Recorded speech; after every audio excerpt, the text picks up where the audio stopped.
Waalaikumsalam warahmatullahi wabarakatuh. Hamdan wa syukran lillah, salatan wa salaman ala rasulillah, amma ba'du. Asyhadu an la ilaha illallah wa asyhadu anna muhammadan abduhu wa rasuluhu la nabiyya ba'da, amma ba'du. Wa qala Allah ta'ala fi kitabil karim, a'udzubillahi minasyaitonir rajim, bismillahirrahmanirrahim. Qul la yusibana illa ma kataballahu lana huwa maulana wa 'alallahi falyatawakkalul mu'minun. Shadaqallahul azim. Para pemirsa TVRI Sulawesi Tengah yang berbahagia, dimanapun Anda berada, kembali kami menyapa Anda dalam program Mimbar Agama Islam persembahan TVRI Sulawesi Tengah, yang tentunya program ini akan memberikan manfaat untuk menambah wawasan dan khazanah keislaman kita guna lebih mendekatkan diri kita kepada Allah Subhanahu wa taala. Adapun tema kita pada malam hari ini yaitu mengelola emosi dan pikiran selama pandemi COVID-19. Hadir di tengah-tengah kita narasumber yang siap mengupas materi kita pada malam hari ini. Saya perkenalkan Al-Ustadz Haji Muhammad Munif Godal, LCMA. Saya langsung sapa. Assalamualaikum warahmatullahi wabarakatuh, Ustadz. Assalamualaikum warahmatullahi wabarakatuh. Iya, gimana kabarnya, Ustadz? Sehat, alhamdulillah. Ya, ini gimana emosinya, Ustadz, pasca pandemi COVID-19 yang belum berakhir sampai saat ini, Ustadz? Ya, sejauh ini masih tetap dalam situasi kontrol yang baik terus. Masya Allah, tetap kontrol emosi, Ustadz, ya, dan berpikir positif tentunya. Insya Allah. Pak Ustadz, sebelum kita memulai membahas materi kita malam hari ini, saya juga ingin menyapa pemirsa yang ada di rumah yang ingin ikut live interaktif bertanya kepada narasumber kita. Anda bisa menghubungi kami di line telepon 0451 452 414. Sekali lagi di line telepon 0451 452 414 atau yang tertera di layar kaca Anda. Baik, kita langsung bahas materi kita pada malam hari ini, Ustadz. Berbicara COVID-19 atau virus atau pandemi yang sepertinya belum ada kejelasan kapan berakhirnya, sehingga turut mempengaruhi emosi dan pikiran kita, Ustadz. Kadang-kadang terjadi semacam berkecamuk gitu ya, apalagi beredar isu-isu baik di via medsos, broadcast, itu kadang-kadang emosi kita juga tidak terkontrol. Nah, sebenarnya dalam Islam ini bagaimana sebenarnya kita menyikapi emosi atau menyikapi musibah itu dengan sabar, Ustadz? Tafadhol. Baik. Terima kasih. Assalamualaikum warahmatullahi wabarakatuh. Waalaikumsalam warahmatullahi wabarakatuh. Alhamdulillah, summa alhamdulillah, walhamdulillah, wa ba'd. Pemirsa TVRI Sulawesi Tengah yang dirahmati dan dimuliakan Allah. Alhamdulillah, hari ini kita semua kembali diberikan kesehatan oleh Allah, dan insya Allah Allah akan senantiasa menganugerahkan kesehatan kepada kita. Salawat dan salam tak lupa kita haturkan pada junjungan kita baginda besar Muhammad sallallahu alaihi wasallam beserta keluarga dan seluruh pengikut-pengikutnya.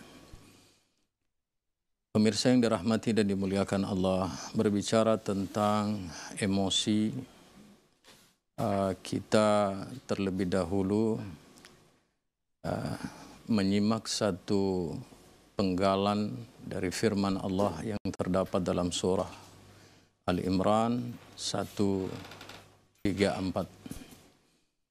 Allah Subhanahu wa taala berfirman, alladzina yunfikuna fis sarra'i wad dharra'i wal kadhimina al ghaidha wal 'afina 'anil nas wallahu yuhibbul muhsinin. Allah berfirman, dan adapun orang-orang yang menginfakkan hartanya di jalan Allah di saat lapang ataupun sempit,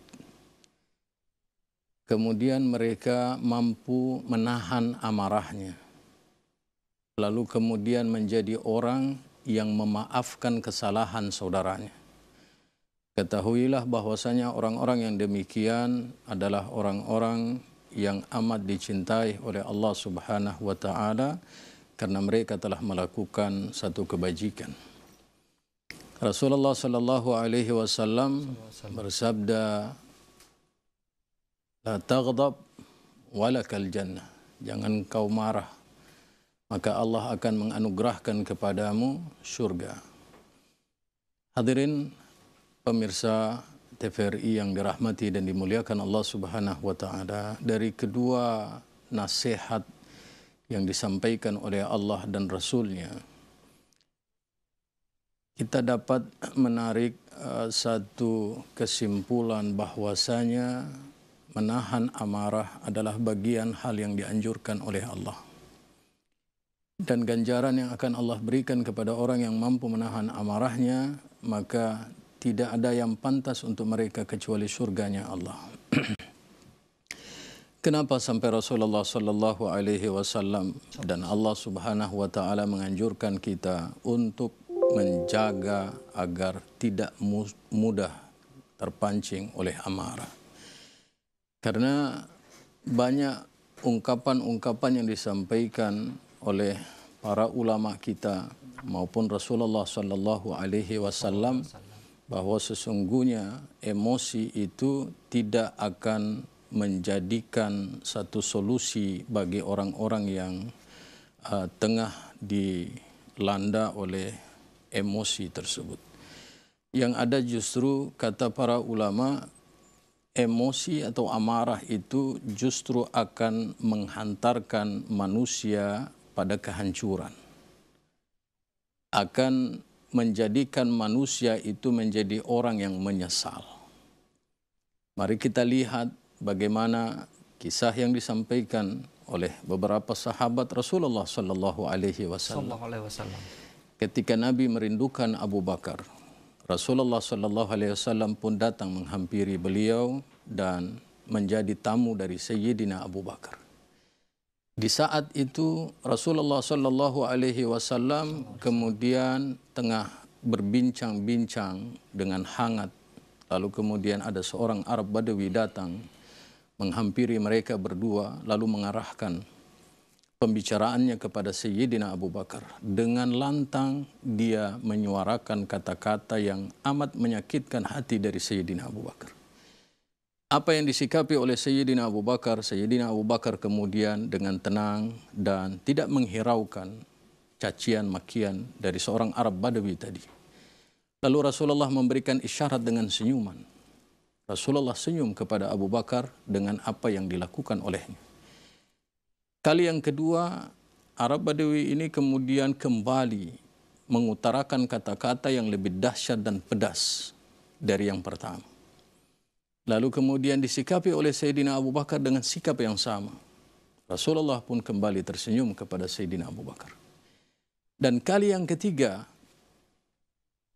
seorang Arab Badawi ini kembali datang lalu kemudian dia mencurahkan kata-kata yang justru amat tidak dapat diterima oleh Sayyidina Abu Bakar. Dan saat itu Sayyidina Abu Bakar kemudian mencoba untuk menyanggah.